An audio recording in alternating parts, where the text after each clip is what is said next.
Perkenalkan,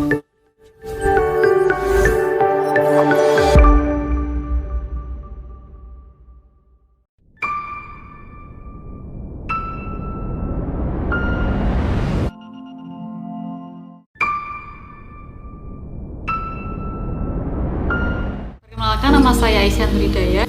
Dan saya Elizabeth Alvina dari D3TI UNS 2017. Nah, di sini kami akan memperkenalkan produk yang kami kembangkan, yaitu mengenai pengembangan front-end sistem informasi Intelligent Research and Innovation Service 1103 pada aktor dosen serta pada aktor KPPMF. ID 1103 merupakan portal pengabdian dan penelitian yang dikembangkan oleh LPPM yang mampu memberikan layanan kepada dosen dari penelitian dan pengabdian secara online dan terintegrasi. Lalu peran dosen pada sistem ini sendiri adalah melakukan input data kinerja, penelitian serta pengabdian yang telah diikuti oleh dosen tersebut. Di KPPMF sendiri adalah memvalidasi kinerja-kinerja yang sudah diinputkan oleh dosen. Untuk yang pertama, kita akan melakukan demo pada aktor dosen. Untuk yang pertama, kita akan ditampilkan pada halaman login, yaitu di sini kita akan melakukan login dengan username serta password dosen. Yaitu kita coba melakukan login dengan username Rudi Hartono.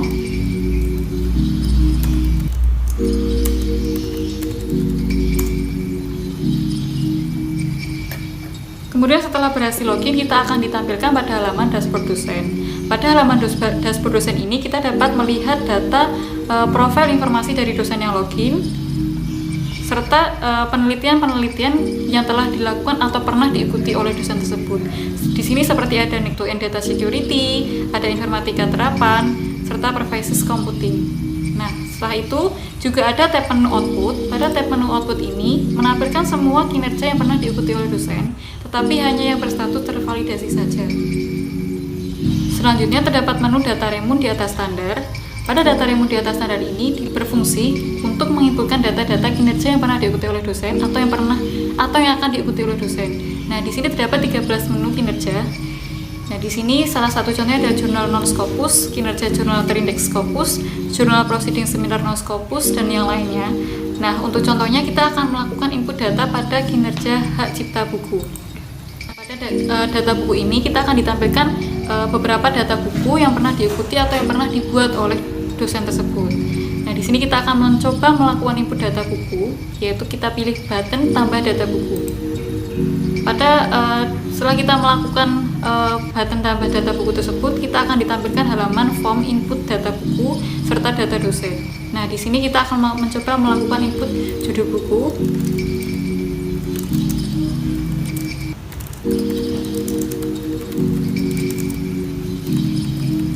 Lalu kita isikan ISBN dari buku tersebut. Setelah itu kita inputkan jumlah halaman dari buku yang kita buat, misalkan 190. Setelah itu kita inputkan data penerbit dari buku tersebut.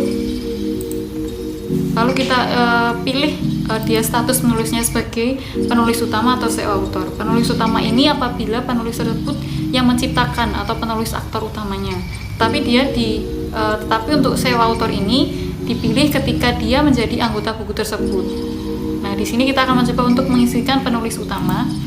Nah, kalau penulis utama otomatis urutan autornya akan menjadi 1. Lalu untuk tahunnya kita isikan tahun di mana buku tersebut diterbitkan.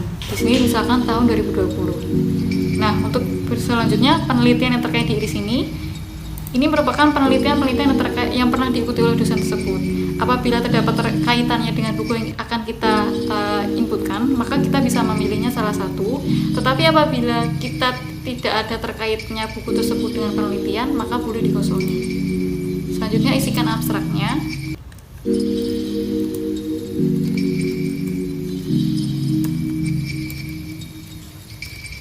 Lalu isikan kata kunci dari buku tersebut untuk memudahkan saat kita melakukan pencarian buku tersebut.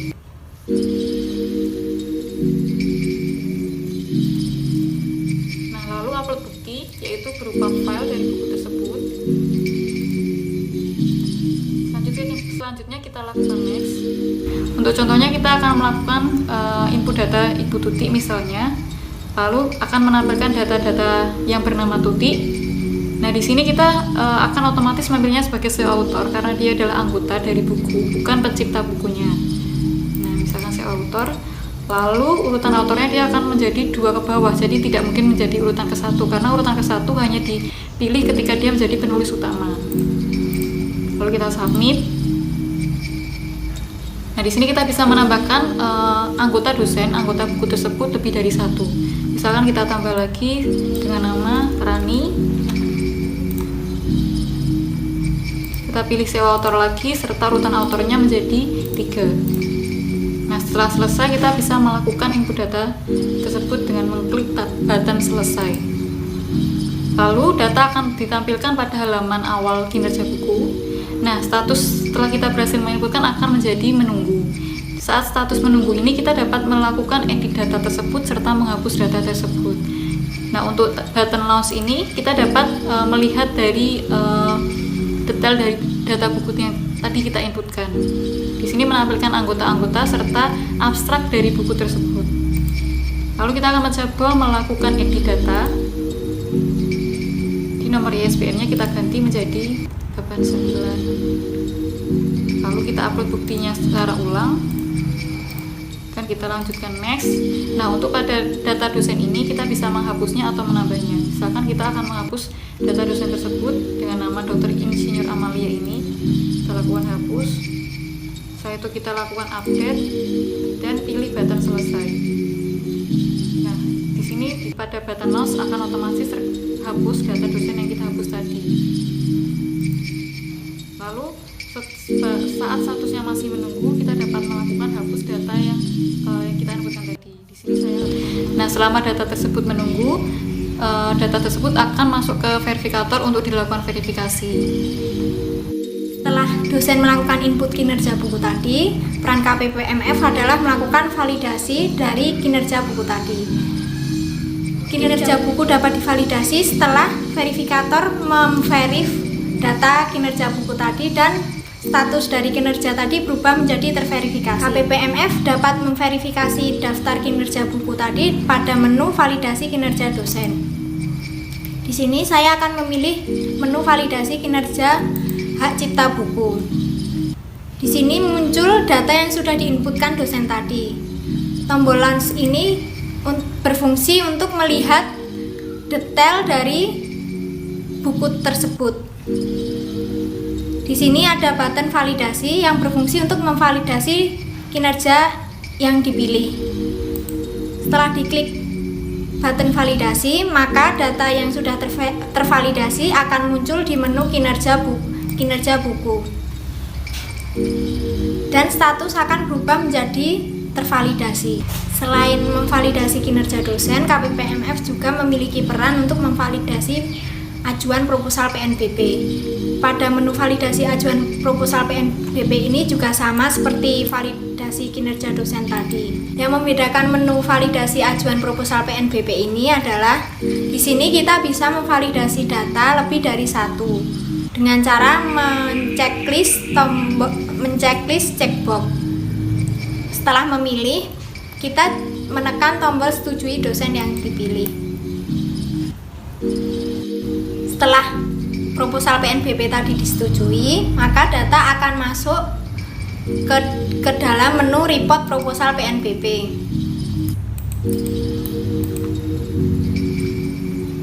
Di sini akan ditampilkan data-data proposal PNBP yang sudah disetujui oleh KPPMF.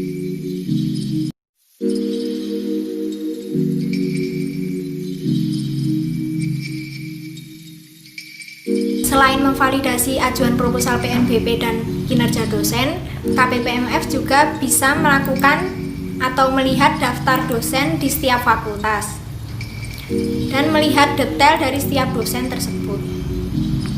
Selain itu, KPPMF juga bisa memanajemen grup riset.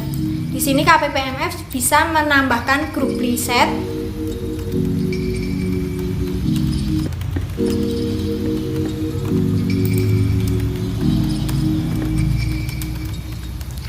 Setelah berhasil ditambahkan, maka grup riset akan muncul pada menu grup riset, add dosen plus detail grup riset. Di sini akan muncul grup riset yang sudah ditambahkan tadi. Di menu ini, KPPMF juga bisa menambahkan dosen ke dalam grup riset.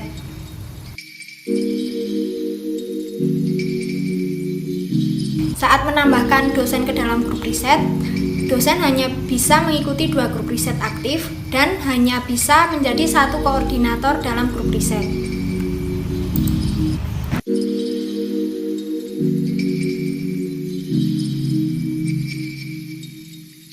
Di menu kinerja ini akan ditampilkan beberapa kinerja dosen yang berstatus tervalidasi. Di sini kita bisa melihat detail dari setiap kinerja. Selain dapat melihat detail dari setiap kinerja, kita juga bisa melakukan download atau ekspor data kinerja untuk setiap tahunnya.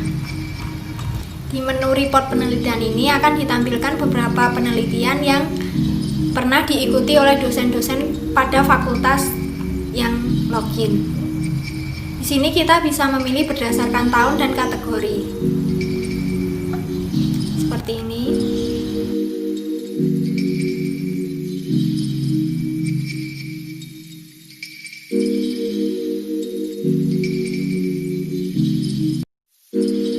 Tadi merupakan penjelasan dari produk TA yang kami buat yang berjudul Pengembangan Front-End Sistem Informasi Intelligent Research and Innovation Service 1103 atau ERIS 1103 pada aktor dosen dan KPPMF. Terima kasih. Terima kasih.